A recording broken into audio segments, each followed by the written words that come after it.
আজকে দুপুরে আমি সাধারণ কিছু রান্নাবান্না করেছি, কিন্তু এই সাধারণ রান্নাগুলো খেতে কিন্তু অসাধারণ হয়েছিল। এরকম ধোয়া ওঠা গরম ভাতের সাথে ভাজা মাছ, ভাজা মরিচ, কাঁচা পেঁয়াজ, লেবু খেতে যে এত মজা লাগে, না খেলে আপনারা বুঝবেনই না।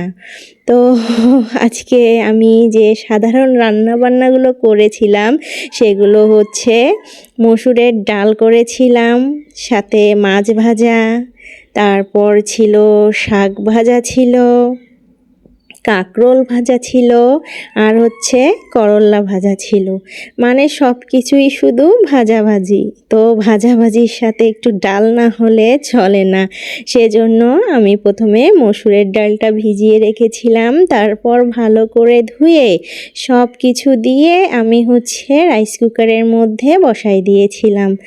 কারণ কি হচ্ছে, যেহেতু আমার একটা চুলা, তো হচ্ছে আমি কিছু রান্না চুলার মধ্যে করে নেই, আর বাকি কিছু রান্না আমি হচ্ছে রাইস কুকারে করে নিই। ডালটা রাইস কুকারে বসাই দিয়ে আমি এদিকে চুলার মধ্যে শাক ভাজিটা করে নিচ্ছি। ওইদিকে আমার ডালও সিদ্ধ হচ্ছে, এদিকে আমার শাক ভাজিটাও হয়ে গেছে।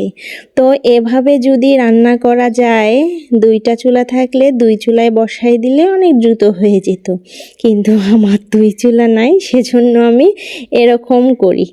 তো যাই হোক, আমার হচ্ছে ডাল সিদ্ধ করার পর আমি ডালটা বাগার দিয়েও দিয়েছি, একটু ভারী করে করেছি। আব্দুল্লার বাবা ভারী ডালটা খেতে পছন্দ করে, সেজন্য ভারী করেই করেছি। আর সাথে পুঁই শাক ভাজাটাও করে নিয়েছি। এখন এই তো কাঁকরোল ভাজাটা করে নিচ্ছি। তারপর হচ্ছে এই তো আমার মজার জিনিস, আমি হচ্ছে এই ভাজা মাছ দিয়ে 1 প্লেট ভাত খেয়ে ফেলেছি। ভাজা মাছটা আমার অনেক পছন্দ, তার উপরে যদি এরকম নদীর টাটকা দেশি মাছ হয় তাহলে তো কথাই নেই।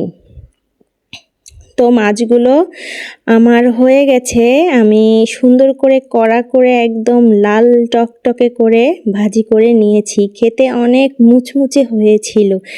আর হচ্ছে এভাবে ভাজা মাছ কিন্তু হচ্ছে চুলার উপর থেকে নামিয়েই খেতে হয়, যদি রাখা যায় তাহলে একদম সেপ্টে যায়, খেতে একদমই ভালো লাগে না। তো আমি চুলার উপর থেকে নামিয়েই কিন্তু খেয়ে নিয়েছি। আজকে ভাজাভাজি করতে গিয়ে আমার ভাবির কথা মনে পড়ে গেল। আমার ভাবি সবসময় বলতো আমি নাকি ভাজাভাজিগুলো খুব ভালো করে করতে পারি, উনি আমাকে সবসময় ভাজাভাজি করতে দিত।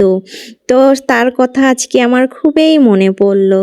তো আজকে এ পর্যন্ত, সবাই ভালো থাকবেন, সুস্থ থাকবেন, আর ভিডিওটা ভালো লাগলে লাইক করবেন। আল্লাহ হাফেজ।